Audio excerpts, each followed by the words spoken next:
तुर्की showbiz industry एक बार फिर एक ऐसे तनाज़ा की ज़द में है जिसने न सिर्फ तुर्की बल्कि दुनिया भर में मौजूद टर्किश ड्रामों के मद्दाहों की तवज्जो अपनी जानिब खींच ली है। इस बार मामला सिर्फ एक अदाकार या एक ड्रामे तक महदूद नहीं, बल्कि इसमें शामिल है आलमी शोहरत याफ्ता अदाकार जान यामान, मकबूल अदाकारा सिला तुर्कोगलू और मारूफ प्रोड्यूसर फारूक तुर्गुत। एक इंटरव्यू में किए गए चंद बयानात ने ऐसा तूफान खड़ा किया कि देखते ही देखते सोशल मीडिया तो मुख्तलिफ ग्रुपों में तकसीम हो गया। ये पूरा तनाज़ा इस वक्त शुरू हुआ जब किजिलचिक शरबेती के मारूफ प्रोड्यूसर फारूक तुर्गुत एक प्रोग्राम में बतौर मेहमान शरीक हुए।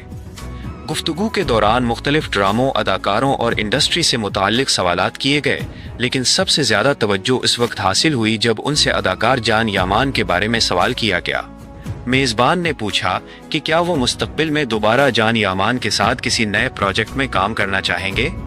ये सवाल इसलिए भी अहम था क्योंकि फारूक तुर्गुत ही वो प्रोड्यूसर हैं जिन्होंने डे ड्रीमर और बाद अज़ा मिस्टर रॉन्ग जैसे कामयाब ड्रामे प्रोड्यूस किए, जिनमें जान यामान मरकजी किरदार में नजर आए और इन ड्रामों ने उन्हें आलमी शोहरत दिलाने में अहम किरदार अदा किया। लेकिन इस सवाल के जवाब में फारूक तुर्गुत ने वाज़े अंदाज में कहा कि वो दोबारा जान यामान के साथ काम करने का इरादा नहीं रखते। उन्होंने इशारा दिया कि माजी के बाज़ तजर्बात और जान यामान के कुछ रवैयों और बयानात की वजह से वो ऐसा फैसला कर चुके हैं। इनके जवाब ने देखते ही देखते सोशल मीडिया पर तहलका मचा दिया। ये इंटरव्यू वायरल होने के कुछ ही देर बाद जान यामान ने खामोश रहने के बजाय अपने इंस्टाग्राम अकाउंट पर एक तवील और सख्त बयान जारी किया। उन्होंने अपने बयान के आगाज ही में एक ऐसा जुमला लिखा जिसने सबकी तवज्जो अपनी तरफ खींच ली। उन्होंने कहा, जहां से मैं तुम सबको देख रहा हूं, तुम सब बहुत छोटे नजर आते हो। जान यामान के मुताबिक जो लोग मामूली फायदों के लिए दूसरों का साथ देते हैं, वक्त आने पर उन्हें उसका नुकसान भी उठाना पड़ता है और ऐसे लोगों की उनकी नज़र में कोई ख़ास अहमियत नहीं। उसके बाद उन्होंने एक और सख्त जुमला लिखा, कोई भी किसी के बाप की खातिर काम नहीं करता। उनका कहना था कि इस इंडस्ट्री में ना अदाकार किसी पर एहसान करते हैं और ना ही प्रोड्यूसर। हर शख्स अपने फ़ायदे के लिए काम करता है, इसलिए किसी को ये तासुर नहीं देना चाहिए कि उसने किसी पर एहसान किया है। फिर जान यामान ने अपनी कामयाबी के बारे में होने वाली बातों का जवाब दिया। उन्होंने कहा कि बाज़ लोग ये दावा करते हैं कि डे ड्रीमर ने उन्हें एक स्टार बनाया, लेकिन हकीकत ये है कि उनका ड्रामा डोलुने पहले ही दर्जनों ममालिक में फ़रोख्त हो चुका था और वो बैनुल अक़वामी सतह पर पहचाने जा चुके थे। यानी उनके मुताबिक उनकी आलमी मकबूलियत सिर्फ डे ड्रीमर की वजह से नहीं थी, बल्कि वो पहले ही बैरून मुल्क अपनी शिनाख्त बना चुके थे। जान यामान ने अपने मशहूर किरदार जान डेविड का भी जिक्र किया। उन्होंने कहा कि इस किरदार को यादगार बनाने में सिर्फ प्रोडक्शन का किरदार नहीं था, बल्कि इस किरदार के कई मशहूर सीन, डायलॉग्स और अंदाज उनकी अपनी तख्लीकी सलाहियत और फौरी अदाकारी यानी इम्प्रोविजेशन का नतीजा थे। उनके मुताबिक अगर जान डेविड आज भी लोगों के जहनों में जिंदा है तो उसमें उनकी अपनी मेहनत और अदाकारी का भी बहुत बड़ा हिस्सा है। जान यामान ने कहा कि यूरोप में उनके प्रोजेक्ट्स जैसे सैंडोकन और एल तुर्को की उनकी तनख्वाह इस सतह पर पहुंच चुकी है कि वो तुर्की की बड़ी प्रोडक्शन कंपनियों के पूरे बजट से भी ज्यादा है। उसके बाद उन्होंने माली मामलात पर भी बात की। जान यामान ने दावा किया कि उनका नाम ही बैरून मुल्क ड्रामों की फरोख्त की जमानत बन चुका था और प्रोड्यूसर्स को उनकी वजह से बैनुल अक़वामी मार्केट में बहुत फ़ायदा हासिल हुआ। लेकिन उसके बावजूद उनके मुताबिक उन्हें वो माली हुकूक नहीं मिले जिनके वो हकदार थे। उन्होंने मजीद दावा किया कि उन्हें बाद में मालूम हुआ कि उनकी एक साथी अदाकारा को बैनुल अक़वामी फ़रोख्त से हिस्सा दिया गया, जबकि उन्हें ऐसा कोई हिस्सा नहीं मिला। जान यामान के मुताबिक उन्हें जानबूझकर उस हक से महरूम रखा गया और मुख्तलिफ बहाने बनाकर उनका हिस्सा अदा नहीं किया गया।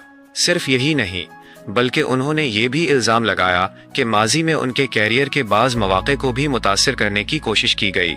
आखिर में उन्होंने कहा कि उन्हें उम्मीद है कि आने वाले नौजवान अदाकारों को मुस्तक़बिल में ऐसे हालात का सामना नहीं करना पड़ेगा। जान यामान के इस तवील और सख्त बयान के बाद देखते ही देखते ये मामला तुर्की की शोबिज़ इंडस्ट्री की सबसे ज़्यादा ज़ेर बहस खबरों में शामिल हो गया। जब जान यामान और फारूक तुर्गुत के दरमियान जारी तनाज़ा अभी पूरी तरह ख़त्म भी नहीं हुआ था, ऐन उसी दौरान एक और बयान ने शोबिज़ इंडस्ट्री में नई बहस छेड़ दी और इस बार मरकज़ निगाह थी मकबूल अदाकारा सिला तुर्कोगलू। याद रहे कि सिला तुर्कोगलू इससे पहले भी अपने मशहूर ड्रामे अमानत से अलहदगी की वजह से काफ़ी अरसे तक खबरों में रही थीं। बाद अज़ा उन्होंने किजिलचिक शरबेती में दुआ का किरदार अदा किया, जिसने उन्हें मज़ीद शोहरत और कामयाबी दिलाई। लेकिन अब एक बार फिर उनकी अलहदगी से मुताल्लिक बयानात ने सोशल मीडिया पर नई बहस छेड़ दी। इसी इंटरव्यू के दौरान, जिसमें फारूक तुरगुट ने जान यामान के बारे में भी बात की थी, उनसे उन अदाकारों के बारे में भी सवाल किया गया जो उनके प्रोजेक्ट से अलग हो चुके थे। गुफ्तगू के दौरान जब सिला तुर्कोगलू का जिक्र आया तो फारूक तुरगुट ने दावा किया कि अदाकारा के ड्रामा किजिलचिक शरबेती छोड़ने की वजह माली मामलात थे।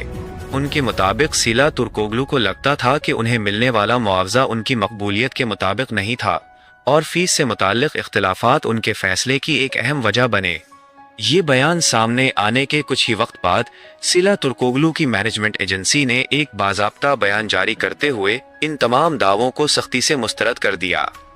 बयान में कहा गया कि अदाकारा के ड्रामा छोड़ने की वजह किसी भी सूरत माली मामलात या फीस नहीं थी। उनके मुताबिक सिला तुर्कोगलू ने ये फैसला मुकम्मल तौर पर अपनी पेशा वराना सोच और उसूलों की बुनियाद पर किया था। एजेंसी ने वाजे किया कि असल मसला वर्किंग एनवायरनमेंट यानी काम की जगह का माहौल था। बयान में मजीद कहा गया कि सिला तुर्कोगलू हमेशा ऐसे प्रोजेक्ट्स में काम करना पसंद करती हैं जहां उन्हें एक पुरसुकून, बाइज्जत और पेशा वराना माहौल मिले, और अगर ऐसी सूरत हाल मौजूद ना हो तो बड़े से बड़ा मुआवजा भी कबूल करने को तरजीह नहीं देती। उनकी टीम ने यह भी कहा कि इस प्रोजेक्ट से अलहदगी मुकम्मल एहतराम और बाहमी शुक्रगुजारी के साथ हुई थी, न कि किसी झगड़े या माली तनाज़ा की वजह से। मजीद कहा गया कि अब जबकि ये मामला काफ़ी अरसा पहले ख़त्म हो चुका है, उसे दोबारा मुख्तलिफ अंदाज में पेश करना या पुराने मामलात को नए तनाज़ा की शक्ल देना मुनासिब नहीं। साथ ही उन्होंने इस बात पर भी अफसोस का इजहार किया कि ऐसी बातें अदाकारा की साख को मुतासिर करने का बायस बन सकती हैं, हालांकि हकीकत उससे मुख्तलिफ है। इस वक्त सूरत हाल ये है कि एक ही इंटरव्यू ने दो अलग अलग तनाज़ुआत को जन्म दे दिया। एक तरफ जान यामान ने अपने माजी के तजर्रुबात, माली मामलात और बैनुल अक़वामी कामयाबी से मुताल्लिक़ कई संगीन दावे किए, जबकि दूसरी जानिब सिला तुर्कोगलू ने भी अपने बारे में किए गए दावों को मुकम्मल तौर पर मुस्तरद करते हुए अपना मौक़िफ़ वाज़ेह कर दिया। अब हकीकत क्या है, उसका फैसला करना आसान नहीं, क्योंकि हर फरीक अपनी बात को दुरुस्त करार दे रहा है। अब देखना ये होगा कि आने वाले दिनों में इस मामले पर मजीद कोई वजाहत सामने आती है या ये तनाज़ा यहीं ख़त्म हो जाता है। आपकी नज़र में इस पूरे मामले में किसका मौक़िफ़ ज़्यादा मजबूत दिखाई देता है? अपनी राय कमेंट सेक्शन में ज़रूर शेयर करें। अगर आपको हमारी वीडियो पसंद आई हो तो उसे लाइक करें, चैनल को सब्सक्राइब करें और बेल आइकन ज़रूर दबाएं ताकि टर्किश ड्रामों और शोबिज़ इंडस्ट्री से जुड़ी हर नई और मुस्तनद अपडेट आप तक सबसे पहले पहुंचती रहे। मिलते हैं नेक्स्ट वीडियो में। Good bye.